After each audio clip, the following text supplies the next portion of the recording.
जो भाजपा के लोग हैं उनको इस देश के संविधान में कोई भरोसा नहीं बचा है। वो इस देश के विपक्ष को समाप्त करने के लिए तरह तरह के हथकंडे अपनाते हैं। ऐसा क्या हुआ है इस बार के चुनाव में कि प्रधानमंत्री जी भी सभा करने के लिए आ रहे हैं। आज सड़क के उस तरफ जो है आप आ रहे हैं। हम उम्मीद करते हैं कि प्रधानमंत्री जी इस बारे में एक शब्द बोलेंगे कि हम लोग जो अपने कैंपेन में बोल रहे हैं कि मौजूदा सरकार देश में तानाशाही थोपना चाहती है।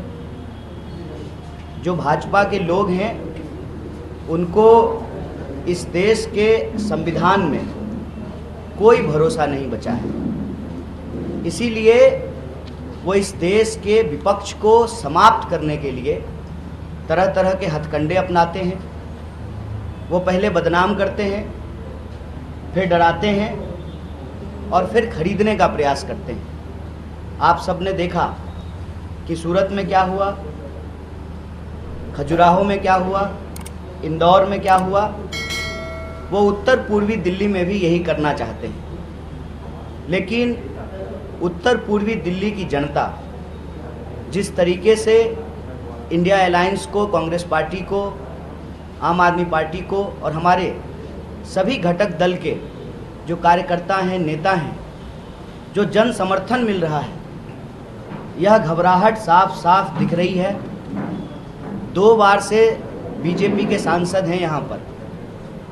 लोकतंत्र में यदि उनको भरोसा है, अगर उनको इस देश की न्यायिक प्रक्रिया, संविधान और जो व्यवस्था है हमारे देश में, वोट की व्यवस्था, लोकतंत्र की व्यवस्था, उसमें अगर भरोसा है तो चुनाव हो रहा है। वो बताएं कि 10 साल में उन्होंने क्या काम किया है।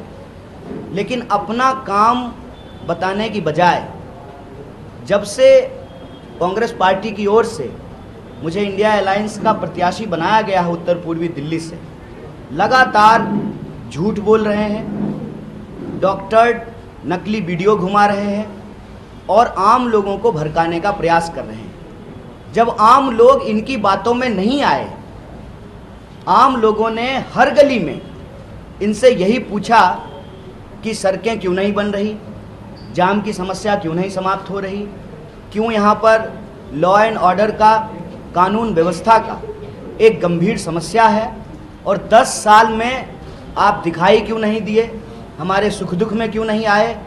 इन सवाल का जवाब जब देते इनको नहीं बन पा रहा है, तो अब ये बदनाम करने के बाद अब ये डराने की अपनी प्रक्रिया शुरू कर चुके हैं। तो मैं उनको कहना चाहता हूँ, हम गांधी जी के सिपाही हैं, हम डॉक्टर बाबा साहेब भीमराव अंबेडकर के संविधान को मानने वाले लोग हैं। हमारे अंदर शहीद आजम भगत सिंह का साहस है। ये कितनी भी कोशिश कर लें, हम रुकेंगे नहीं।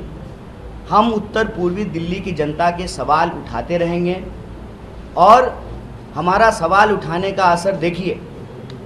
10 साल हो गए, 10 साल से सांसद हैं साहब और 10 साल से प्रधानमंत्री जी, आदरणीय प्रधानमंत्री जी प्रधानमंत्री हैं। एक बार भी उत्तर पूर्वी दिल्ली नहीं आए। ऐसा क्या हुआ है इस बार के चुनाव में कि प्रधानमंत्री जी भी सभा करने के लिए आ रहे हैं आज।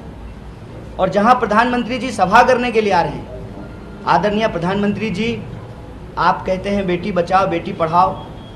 कल हमारे ऊपर हमला करने के प्रयास में एक जो महिला पार्षद है, छाया शर्मा, जिस वार्ड में प्रधानमंत्री जी आ रहे हैं उसी वार्ड की जो पार्षद है, उस महिला पार्षद पर भी अटैक किया गया, स्याही फेंकी गई। बाकी कंप्लेन उन्होंने पुलिस में कराई है। तो आप कहते हैं बेटी बचाओ बेटी पढ़ाओ। सड़क के किस तरफ आपके समर्थक हमला कर रहे हैं, सड़क के उस तरफ जो है आप आ रहे हैं। हम उम्मीद करते हैं कि प्रधानमंत्री जी इस बारे में एक शब्द बोलेंगे। देश के लोगों ने उनको अपना आशीर्वाद दिया, 2-2 बार प्रधानमंत्री बनाया, लोकतंत्र के द्वारा चुने हुए 140 करोड़ लोगों के प्रधानमंत्री हैं वो, उस पार्षद के भी प्रधानमंत्री हैं जिस पार्षद के ऊपर यह कायराना हमला किया गया है।